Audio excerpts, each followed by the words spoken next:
Good morning. Welcome to a tertiary world. Welcome to my garden on this very warm Mildura spring morning. Today I'll move on to readings from memories that arose as I walked down Richardson Street, the 5th east-west street, 5 of 7 east-west streets that I walked down in 2008 in order to retrieve the first 7 memories that might have arisen as I walked down. This is the first memory that arose as I walked down Richardson Street. It's the corner of Richardson and Lygon. Through all of 1965, I would each morning around 7 walk from my house in Canning Street to the tram stop on the corner of Lygon and Richardson Streets. There was a hotel on this corner then, and one of its doorways made a very good shelter from the rain while I waited for the tram. I would take the number 72 tram all the way to Flinders Street station. From there I would catch a train to North Brighton station, from outside the station a bus to Brighton High School. I loved the walk from Canning Street to the tram stop, ambling past front gardens filled with the early morning light slanting in behind me from the east. If it rained, I would huddle in the doorway until the tram stopped right in front of me, and then I would make a dash for it, jumping onto the step and into the carriage. Most trams didn't have sliding doors then, and you had to find a sheltered spot away from the weather. Once at school, I would watch my friends trail into the classroom at 5 minutes to 9, still half asleep. I felt alert and awake, having travelled across the city for almost 2 hours and having already seen so much of the day, so many workers travelling to their workplace and so many coming back from night shifts. The hotel has gone and the Enoteca Sileno has taken its place. The doorway is gone too. I tried to find it the other day, but there is only a stuccoed wall where there was once this doorway. You can see its outlines in the brickwork and where the plaster has dried at different rates. I have to reenact the journey one of these days. I want to catch the tram from the Enoteca to Flinders Street, then the train to North Brighton Station, and from there the bus to the school. Then I consider that the tram is now silent and air-conditioned with sliding doors, and the train is spacious and smooth, and that the bus probably has comfortable seats rather than long benches running lengthways along its sides. No matter, it would still be good to do this, to look out into the world while moving along the same tracks as before. Having started out from what seems to be the same origin, one would eventually reach what might also very closely resemble the same destination.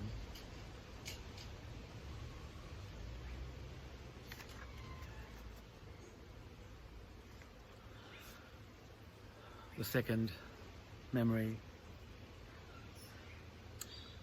the corner of Richardson and Drummond. Its colour is orange. Walking to the tram one morning in 1964, my path was suddenly obstructed by a woman who walked out from her side door into Richardson Street and just stood there in front of me. Then a man came out and stood next to her. I knew they were artists, or at least he was. Someone had told me a few weeks earlier that they were both artists and that he was the son of a famous painter. This painter had started a whole new school of Australian painting, a new way of looking at colour and tone. That's not what the person had told me then, but it's what I now know.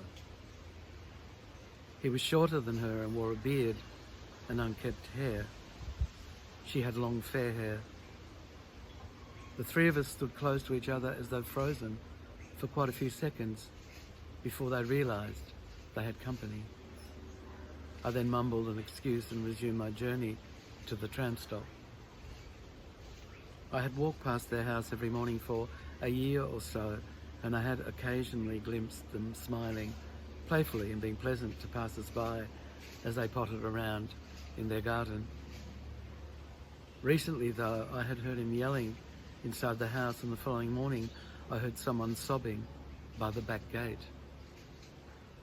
For a moment, as the three of us stood still on the pavement, we shared an intimate space, standing so close to each other that I could smell their skin and the odour of their clothes.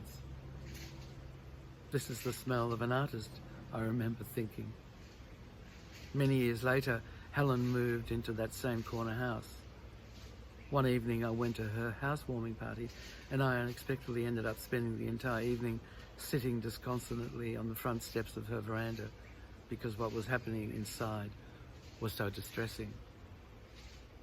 As I sat on the steps, I suddenly remembered that morning long ago when just metres from where I was sitting, the three people had stood locked inside a single fateful instant, unable to undo the choreography that had directed the movement of each life to a single converging moment in the unfolding of the bigger dance.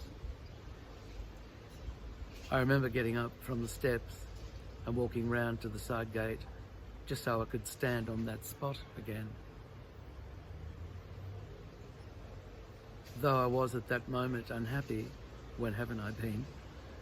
Standing there seemed to slow everything down. It seemed to elevate for a moment the absurdity of my distress to the status of just another paradox. So much so that I was able to walk to my car, start the engine, and slowly drive away.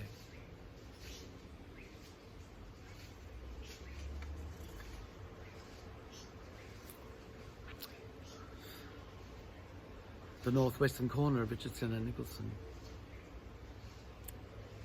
This corner building was once an ANZ bank, and my ex-wife's father was the manager. He was also, as it happens, my parents' bank manager, as well as a sometimes stern fiscal admonisher. Graziella, you can't possibly afford that wedding present. As on the occasion when my mother wanted to borrow some money to buy his daughter and myself a new refrigerator and washing machine as our wedding present. My mother never got over the humiliation of being talked to in this way. I can see them sitting inside the office on this corner, discussing the situation. I can see my mother looking down into the corner of the room, her cheeks reddening as her immigrant status is being confirmed once more.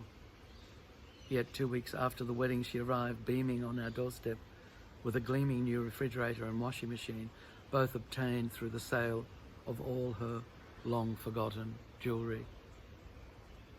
They were both very modest appliances in size and operation, but they served us well for many years. Needless to say, the refusal of the loan application was never forgotten, but also never mentioned again.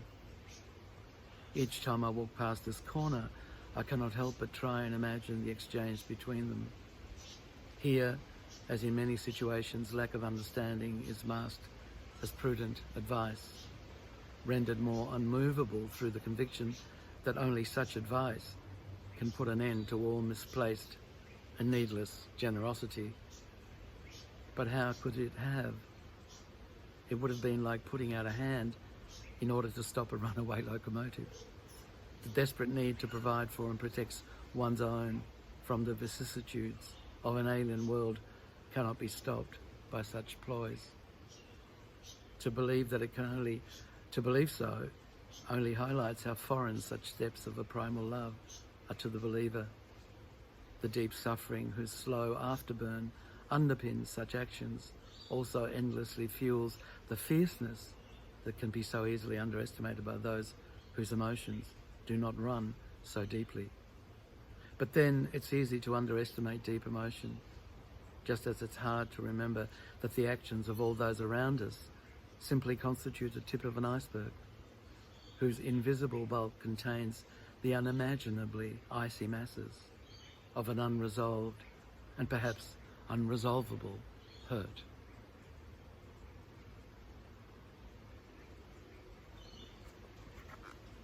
Until tomorrow.